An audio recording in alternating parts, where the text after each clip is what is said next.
முந்தைய ஆட்சி காலங்களில் நேரடி நெல் கொள்முதல் நிலையங்கள் மூட்டைக்கு 40 ரூபாய் 50 ரூபாய் 60 ரூபாய் லஞ்சமாக பெறுவது நடைமுறையாக இருந்து வந்தது. இவ்வரசு அமைந்த பின்னர் அதை களைவதற்காக பல்வேறு நடவடிக்கை மேற்கொள்ளப்பட்டு வருகிறது. கடந்த 19/7/2026 அன்று கடலூர் மாவட்டம் குறிஞ்சிப்பாடி வட்டம் மருவாய் கிராமத்தில் நான் சொல்றேன், உதாரணம் சொல்றேன். கடந்த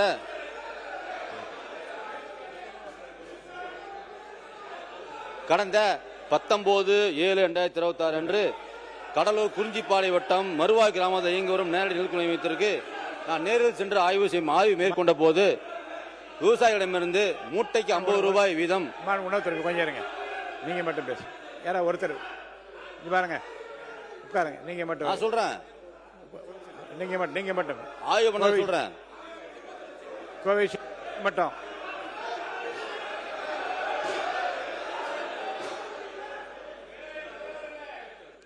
மாண்பு உறுப்பினர் கோவிஷ் உட்காருங்க. பேரவைத் தலைவர் அவர்களே, காலையிலிருந்தும் இதற்கு முன்னதாக நடந்த மானிய கோரிக்கை எல்லாவற்றிலும் திராவிட முன்னேற்ற கழகத்தின் சார்பில் அமைச்சர்கள் பேசி முடியும் வரை இருந்து சபையினுடைய முழு ஒத்துழைப்புக்கு நாங்கள் நல்கி வருகிறோம். நாடறியும் நீங்களும் அறிவீர்கள். இந்நிலையில் மாண்புமிகு கூட்டுறவுத்துறை அமைச்சர் அவர்கள், உணவுத்துறை அமைச்சர் அவர்கள் நெல் கொள்முதல் நிலையங்களில் கடந்த ஆட்சியில் 50 ரூபாய் 60 ரூபாய் லஞ்சம் பெறுகிறார்கள் என்று பதிவு செய்திருக்கிறார். மன்னிக்கிறோம், வர்றேன் சார், பேசலாம், அப்புறம் என்ன இருக்கு அதுல. ஆக இப்பொழுது அவர் தஞ்சை இல்ல, நான் கான்ட்ரோவர்ஸா சொல்ல பிரதர், கான்ட்ரோவர்ஸா சொல்லல. தஞ்சை மாவட்டத்திற்கு ஆய்வுக்கு வந்தபோது நேரடியாக கேட்கிறார். அப்பொழுதும் நாங்கள் 50 ரூபாய் தருவதாகவும் சொல்லுகிறார்கள். இது ஒளிபரப்பப்பட்டுள்ளது. அப்படி என்றால் எங்கள் ஆட்சி லஞ்சம் என்று பதிவு செய்கிற நீங்கள் உங்கள் பேச்சு இந்த ஆட்சியிலும் 50 ரூபாய் லஞ்சம் பெறுகிறார்கள் நெல் கொள்முதல் நிலையங்களில் என்று ஒத்துக்கொள்ள தயாரா, அல்லது அவர் பேச்சை அவை குறிப்பிட்டு நீக்க தயாரா என்பதை மாண்புமிகு அமைச்சர் கேட்டுக்கொள்கிறேன். பல்வேறு நடவடிக்கை மேற்கொள்ளப்பட்டு வருகிறது. இதை களைவதற்கு பல்வேறு நடவடிக்கை மேற்கொள்ளப்பட்டு வருகிறது என்பதையும் தெரிவித்துக் கொள்கிறேன். உறுப்பினர் கே என் நேரு அவர்கள்.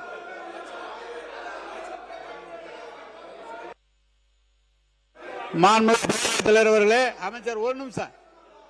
எல்லா உறுப்பினர்களும் சொன்னார் 40 ரூபாய் 50 ரூபாய் லஞ்சம் பெறப்பட்டது கடந்த கால ஆட்சியில் சொன்னார்.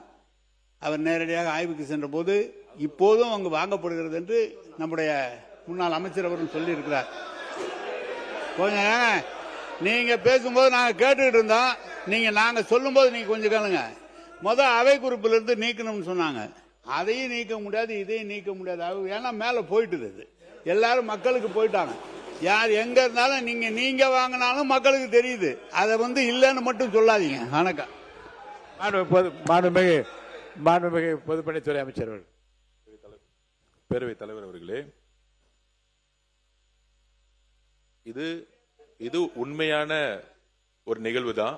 விவசாயிகள் கிட்ட இருந்து 40 ரூபாய் கொள்முதல் செய்யும் பொழுது வாங்கியது உண்மைதான். நம்ம பூண்டி கலைவாணன் கூட ஒரு பேட்டியிலே சொன்னார். அதை அப்ப பயங்கரமான விமர்சனங்கள்லாம் வந்துச்சு. இப்ப அவருக்கு பதிலுரையில அதுக்கான தீர்வு என்னன்னு கொடுக்க போறாரு. அதாவது இது எந்த அரசு கொண்டு வந்தது, யாரு செஞ்சாங்க, இவங்க பண்ணாங்களா, ஒரு நிமிஷம் நில்லுங்க. அவரு ஒரு நிமிஷம் அவரு இது அரசியல் மேடை அல்ல, விவசாயிகள். ஒரு நிமிஷம் அண்ணன் சீனியர்களுக்கு தெரியும், விவசாயிகள் இன்னைக்கு தினமும் சந்திக்கக்கூடிய பிரச்சனையை மாண்புமிகு அமைச்சர் சொல்லிட்டு இருக்காரு. ஒரு கட்சி வாங்கினாங்க, அது அரசியல் மேடையில் வச்சுக்கலாம். சட்டசபையில மரபு மீறி நாங்க பேசல.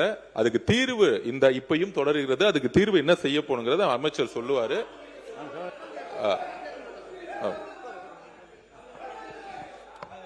சமநலத்துறை அமைச்சர் அவங்க என்ன சொல்றாங்க? அவை முன்னவர். மாண்புமிகு பேரவைத் தலைவர் அவர்களே, உறுப்பினர் லஞ்சம் என்பதை மாற்றி கூடுதலாக பெற்றார் என்று பதிவேட்டில் செய்து கொள்ளலாம். மாண்புமிகு உறுப்பினர் கே என் நேரு அவர்கள். மாண்புமிகு பேரவைத் தலைவர் அவர்களே, எது பேசினாலும் டைரக்ட் டெலிகாஸ்ட்ல இருக்கு. நீங்க சொன்னது போயிடுச்சு. அவர் என்ன சொல்ல லஞ்சம்னு சொன்னாரு, லஞ்சம் இல்ல. 50 ரூபா செலவு பண்ணன்னு சொன்னாங்க. இப்பவும் 50 ரூபா செலவாகும்னு அவரே சொல்லியிருக்காரு, மாண்பு அமைச்சரே சொல்லியிருக்காரு. நீங்க சொல்ல வேண்டியது மாண்பு பொதுப்பணித்துறை அமைச்சர் சொல்லும்போது இந்த ரூபாயை அரசு சார்பாக கொடுத்து அவர்களுக்கு நாங்கள் அதை பெறாத அளவுக்கு செய்வோம்னு சொல்லுங்க. நீங்க வாங்க அதை வேணா சொல்லாமே தவிர கடந்த கால ஆட்சியில் லஞ்சம் இப்ப நீங்களும் தான் 50 ரூபா வாங்கணும் நம்ம அமைச்சரே போய் நேரடியாக விசாரிச்சு வந்திருக்காங்க.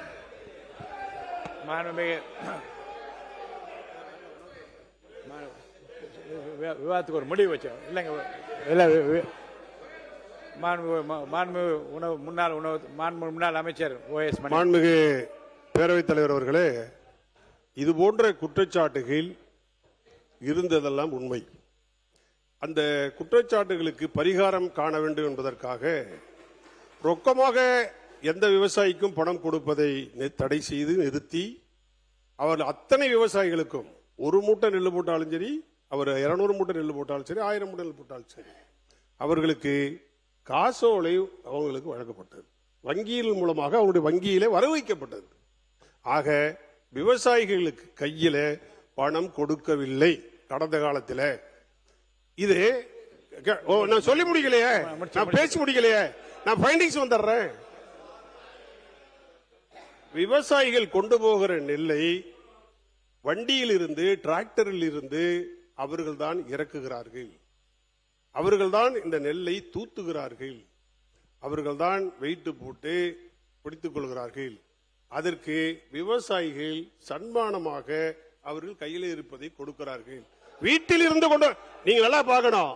வீட்டில் இருந்து பணத்தை மாற்றி, வங்கியில் இருந்து பணத்தை மாற்றி அதற்கு பின்னால் அவர்கள் கொண்டு போய் அவர்களுக்கு உதவியாக, சன்மானமாக, கிப்டாக அவர்கள் இதை கொடுக்கிறார்கள்.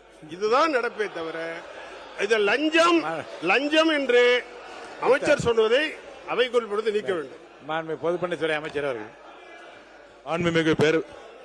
மாண்புமிகு பேரவைத் தலைவர்களே, அந்த கிஃப்ட்னு சொல்றதும் லஞ்சம் தான், தன்மானமும் லஞ்சம் தான். ஒரு பதிவு பண்றேன். விவசாயிகள் சங்கத்தோடைய நாங்க எல்லாரும் 8 பேரும் சந்திச்சோம். அது விளக்குறோம். நாங்க அவங்க சொன்னது என்னன்னா, கொள்முதல் செய்யக்கூடிய இடத்துல நபர்களுடைய அண்ணன் சொன்னாரு, நபர்களுடைய பெயர், விலாசம் இதெல்லாம் வந்து சரியா இல்லைன்னு சொன்னாங்க. அதுல மெயினா ஊராட்சி பிரதிநிதிகளும் கட்சி சார்ந்தவர்கள், யார் அதிகாரம் மிக்கவர்களா இருக்காங்களோ கட்சி சார்ந்தவங்க கொள்முதல் இடத்துல இன்ஃபுளுன்ஸ் பண்றாங்க. அதை வந்து விவசாய சங்கங்கள் எல்லோரும் சொன்னாங்க. அது இந்த அவையில ஒரு கட்சின்னு சொன்னா சில பேர் வந்து ஒத்துக்க முடியாது சொல்லுவாங்க. ஆனா இன்னைக்கு இருக்கக்கூடிய விவசாயிகளுடைய பிரச்சனை இது. இன்னைக்கு என்ன பிரச்சனைனா, அரசியல் தலையீடு கொள்முதல் நிலையங்கள்ல இருக்கு.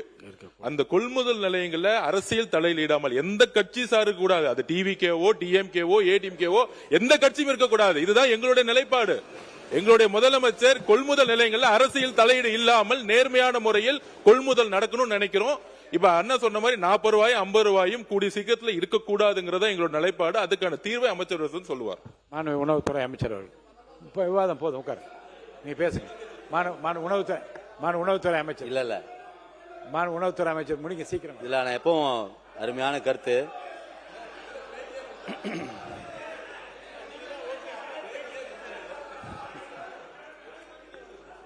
மாண்புமிகு நீர்வளத்துறை அமைச்சர் அவர்கள். மாண்பு பேரத்தலைவர் அண்ணன் தான் பேட்டி கொடுத்தாரு. அண்ணன் தான் பேட்டி கொடுத்தீங்க. அத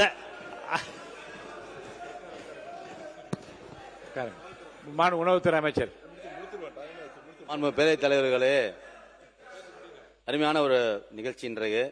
அதாவது மாண்பு முன்னாள் அமைச்சர்கள், முன்னாள் எல்லா துறையும் இருந்திருக்காங்க. அவங்களே சொல்லிட்டாங்க லஞ்சம் இல்ல சொல்லிட்டாங்க, சன்மானம், கிஃப்ட் எல்லாம் ஒரே வார்த்தைகள் தான், ஒரே ரோடு தான். நீர்வளத்துறை அமைச்சர் அவர்கள். நீங்க நாங்க பாட்டு 7 தானே இருக்கணும், எங்களை ஏன சேர்க்கிறீங்க அதுல?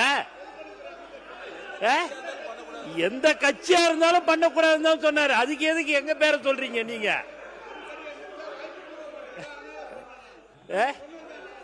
இல்ல அவரு எந்த கட்சியாக இருந்தாலும் சொன்னாரு. டிவிகே உட்பட டிவிகே இருந்தாலும் திமுக. உணவுத்துறை அமைச்சர்.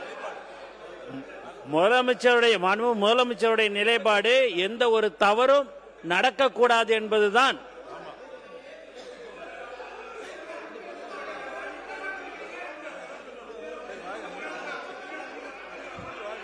சரிண்ணா சரிண்ணா வந்துடுறோம். நான் உணவுத்துறை அமைச்சர்.